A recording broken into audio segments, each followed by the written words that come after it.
There's like a Salvation Army thrift store very near my office, and I bought this movement and this pocket watch movement and this pocket watch a few days ago. This was $8 altogether, $9 altogether. $2 for this movement and $7 for this complete watch. The movement interested me because it has this perlage on it, and it stopped running pressure. But anyway, I'll get into the details of this. This definitely needs cleaning, but because it's working, it's worth, well, whatever. Worth is an arbitrary relative statement. So the point is, I just knocked the hand off of that too.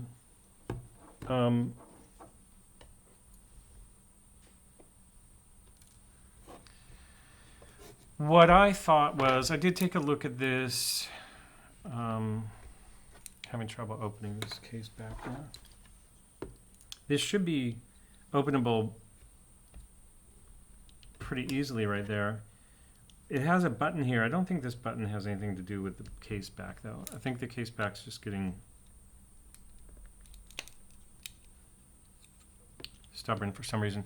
Okay, so anyway, this type of pocket watch, this is a Bergeon case opening tool, 6115, that I got with another lot of parts that I bought, or tools. So anyway, you can open up this. This movement's not as interesting as this. You could tell it's kind of a less quality, and it's also not working at all. And you can see why. I don't really even care the details, but the balance wheel is like, probably the balance shaft is, the pivots are probably completely gone for this to be that loose. Or maybe the jewel on the other side has popped out. Who knows?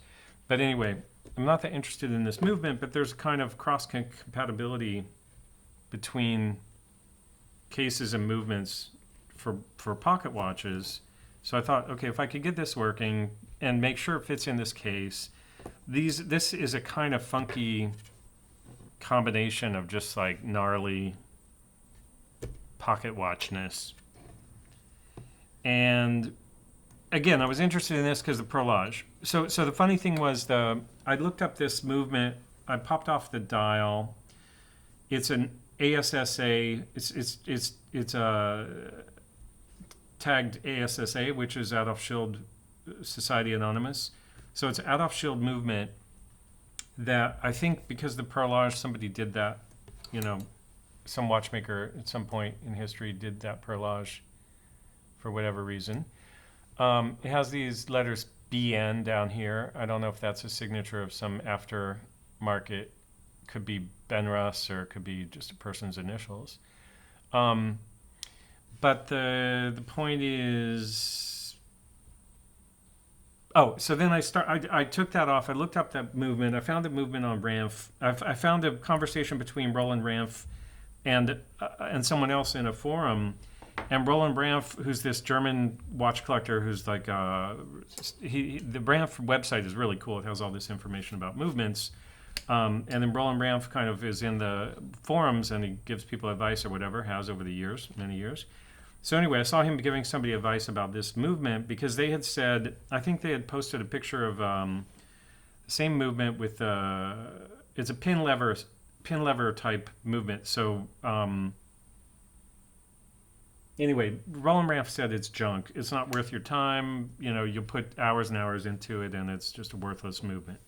So that's the first thing that's interesting about this. What I want to do, I want to show you.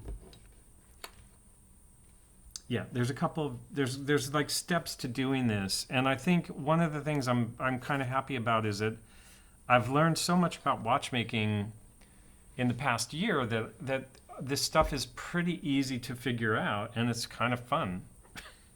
So this watch, this case, it opens on, I'll open the front in a second, but basically you can see it's missing a screw down here. This is a screw that would hold the movement in the case.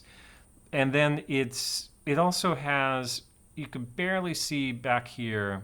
I could get the microscope out, but you can see it. There's a pin sticking out of the side of the movement here, and it's opposite this screw. So that the movement pops out, like once you take that screw out, which it came with that screw out, the movement pops out, but there's 3 points that are holding it. One is that point, which is a fixed pin, which means you have to roll the movement out this way. But the other is the crown and stem. So you have to remove the crown and stem, which is probably this screw right here. Although that I'm not sure about that. Anyway, we can try that. And then if we could get the crown out, I've already made sure that I can open the front case, pop the movement out, and then we can try to put that movement in. So that's basically what I want to do today. So the first trick to that is like, is this the screw for releasing the stem? Yes. Okay, so that's good. Now the other thing about this movement is this movement stem is broken off inside. Where's this hole for it? That's crazy. Okay, sorry. So this movement's stem is broken off inside there, and so it's not. So the way that I wound it also is like I just I know that this is the click wheel which holds the mainspring from unwinding. So I put a wind on this like this just to see if it could be wound and if it was working. So that's another fun little trick you can learn. So as soon as you buy an old watch or pocket watch, you can, even if the stem is broken and stuck inside it, whatever, you can put a wind on it, see if it runs at different angles. Because if it doesn't run at various angles, it may have a balance staff problem where, like, when gravity is helping it sit in its balance in one pivot, it's fine, but when you flip it the other way, it's not. But anyway, this one seems fine. And then so we've got the stem out of this one, and then I can open the dial side of this. Close that for now.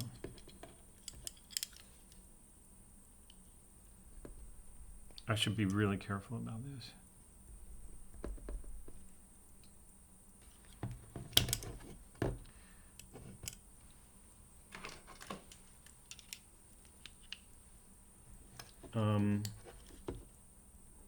So this has a divot right there.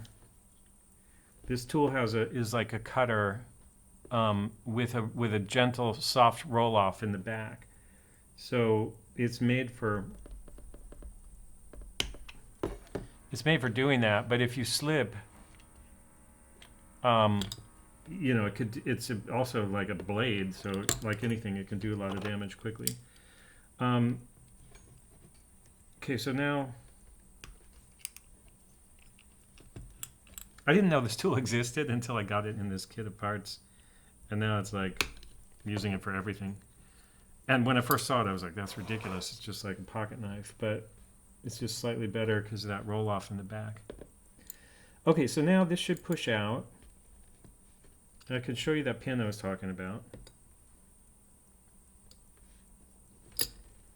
So this is the other kind of pin that was holding this in the case.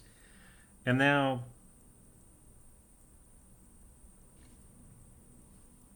this movement also is just complete junk as far as I'm concerned. It should just go in the garbage. I should have done a radium test on this stuff.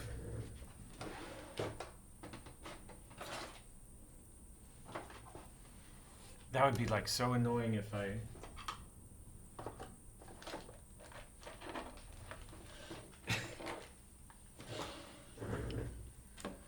should have done this at the beginning, and I really try to be adamant about how important this is.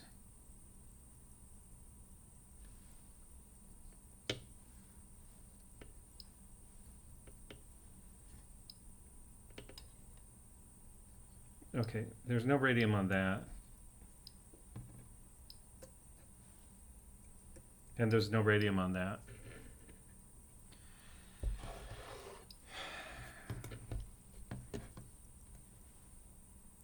But basically, this is the first thing you should do whenever you get any old watch. And I forgot to do it myself, which is annoying, but just do that every time you open an old watch before you open it, so you don't get into it and then go, oh shit, I've got radium all over my workplace or whatever. Okay, so anyway, that's fine. So now I wanted to see, I just want to see if the movement fits in the case. So this movement, we can just drop it in from the front.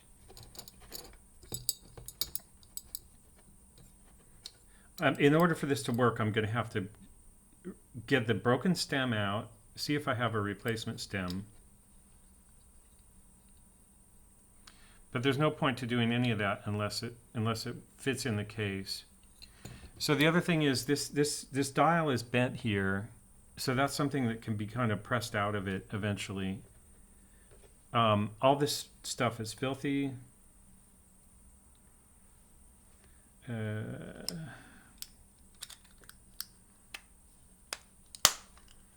So there we have, like the movement in the case. Oh, that screw.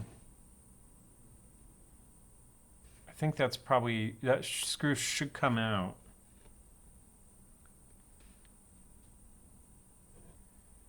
Should have come out before, and then I'm not sure what's going to hold. I mean, the stem will hold this in, but I don't see any immediate positions for this movement.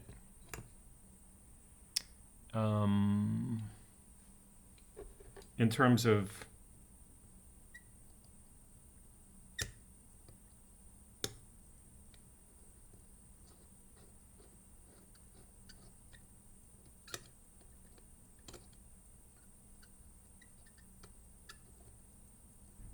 this movement is actually a bit thinner than the movement that was in there.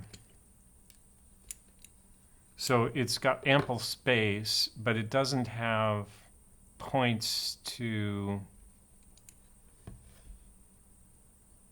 I'm not sure how... I might have to modify the case insides to be able to use these... to use case clamps or something to hold the movement in there so it doesn't shake around. The crown will help once that's sorted out. But now we can close this up and get an idea of what this watch looks like. The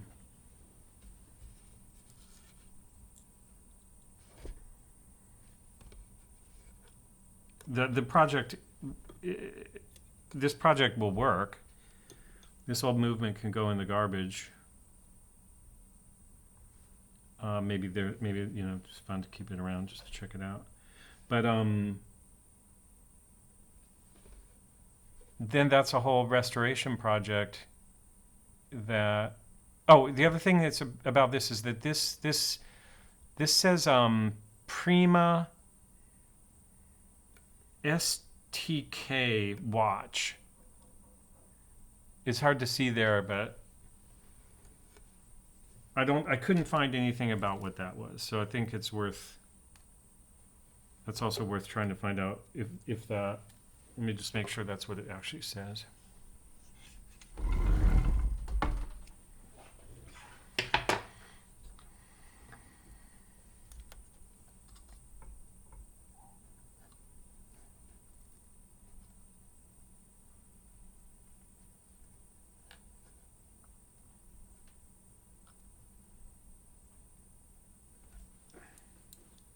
So that's almost gone. Let's get this off.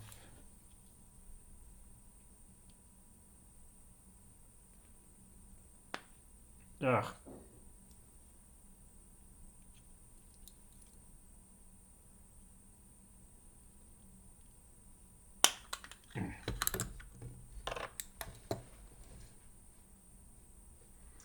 Okay, so the other thing that's cool about this is that this dial has what you call military markings, like the 24-hour. So here by 10 it says 22, and by 11 you can't see it. 9 it says 21, 8 it says 20. I mean, that paint is gone, but so that's one thing. And then the other thing is it says PRIMA, prima, and then it seems to me it says STK watch. Prima STK watch. It needs a second hand, and it's not running right now. You can see the second hand should be moving. Now wait, let's look at that because I forgot that was not in the case correctly. So we see balance wheel is moving right now. So we should see second hand moving.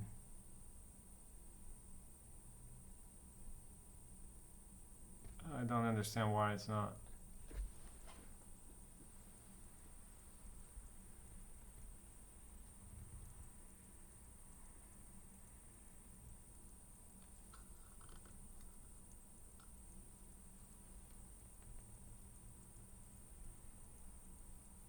Oh, it is. Okay. You can see that tiny piece of dirt on there moving very slowly. I guess I could zoom in on that. Let's see.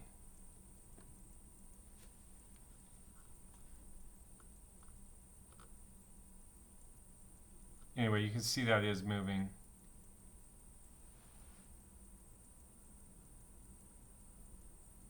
So that's that.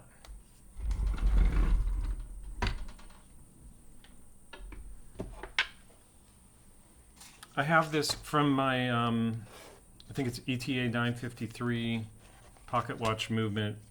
I have all these extra kind of stems and crowns, screws.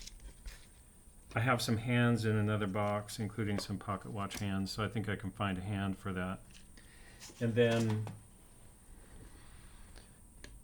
it'd be interesting to decide like how much cleaning, if anything, to do on that dial. And also, like, what is the deal with that dial? Is that all handmade? How old is that? It's just kind of fun investigation.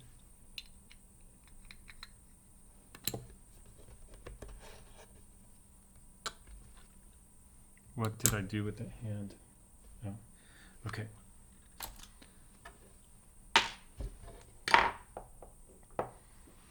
All right, so anyway, that's the video for today. Just nothing burger, but that's how project evolves out of thrift store find for $8 into like, okay, I could do something with this. It'll be fun. I'll learn something. I'll learn how to clean that movement. I'll put together a watch that's somewhat interesting and has basically no value unless I discover something in the process that some aspect of this actually has a value.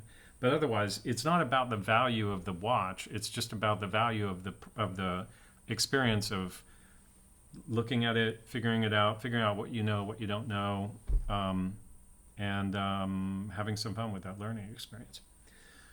Okay, Merry Christmas and Happy New Year, Happy Holidays, and I'll see you on the next one.